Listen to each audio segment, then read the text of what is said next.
তো গাইস, আমাদের বাড়িতে আজকে মাংস রান্না হবে। চলো আমরা দেখি আমার আম্মু কিভাবে মাংসটা রান্না করছে। এখন আমার আম্মু মাংসতে মশলাটা দিয়ে দিচ্ছে।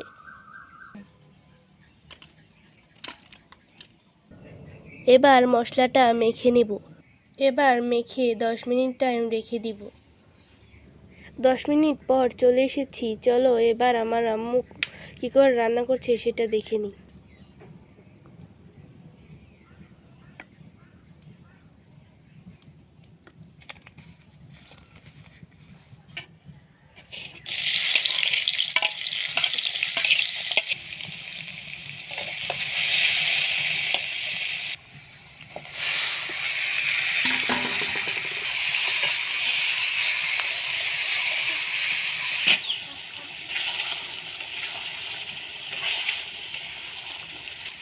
এবার জলটা দিয়ে দিব।